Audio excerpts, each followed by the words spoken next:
Pour moi, la musique, c'est vraiment un trip d'harmonie, là. Jean-Bernard, c'est un gars qui a toujours été passionné. Il a toujours été quelqu'un qui est très aussi organisé dans ses affaires. Il est toujours prêt à l'avance. Je pense que c'est quelqu'un d'extrêmement travaillant. Heureux, je pense, de faire ce projet-là, avec raison, parce que c'en est un beau projet. Moi, je me vois comme un compositeur.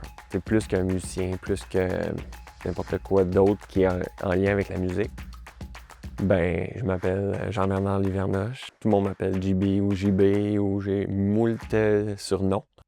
Mon album s'appelle Stella. C'est vraiment un album qui parle des étoiles. Chacun des titres représente les 9 étoiles les plus brillantes dans le ciel, mais vues de où on est, donc du Canada. C'est sûr, je te dirais que le fait qu'on voit beaucoup ces temps-ci la présence de l'intelligence artificielle dans la musique qui commence à vraiment prendre beaucoup de place, on dirait que je trouve que le feeling humain se perd de plus en plus. J'ai décidé, avec cet album-là, de pousser ça à l'extrême humain, finalement. Je pense que c'est ça la force beaucoup de ce projet-ci en studio, c'est que c'est les musiciens de feu, là. Fait que ces gens-là, faut vraiment les écouter parce que moi, ma force, c'est vraiment la composition, mais au niveau du playing, c'est eux autres, c'est la force. Le but du projet, c'était de rendre la musique la plus humaine possible.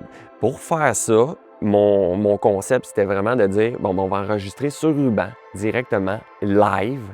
C'est sûr que ça rajoute un défi technique additionnel dans la mesure où s'il y a une petite erreur, tu es capable d'aller la réparer en réenregistrant par-dessus. Mais il faut comprendre que c'est vraiment comme quand on était jeune, on enregistrait la radio sur des cassettes, notre chanson préférée, on la voulait. Mais si tu reculais et tu pesais sur un record, ben après ça, c'est destructeur. C'est un projet de musique, de feeling, c'est un projet d'humain. Puis je pense que pour moi, de plus en plus, c'est les humains qui connectent ensemble qui est le plus important. Autant la relation entre l'artiste et son public que l'artiste avec ses musiciens qui sont les autres artistes. C'est les artistes qui connectent, qui communiquent. Bien, je pense que ça se passe dès le premier moment en studio. Fait que la connexion se passe, puis après ça, tu espères que c'est assez puissant pour que ça résonne aux autres. Puis leur renvoyer ça, putain! Puis qu'ils le reçoivent, puis qu'ils trippent. Fait que pour moi, c'est vraiment un album de connexion humaine.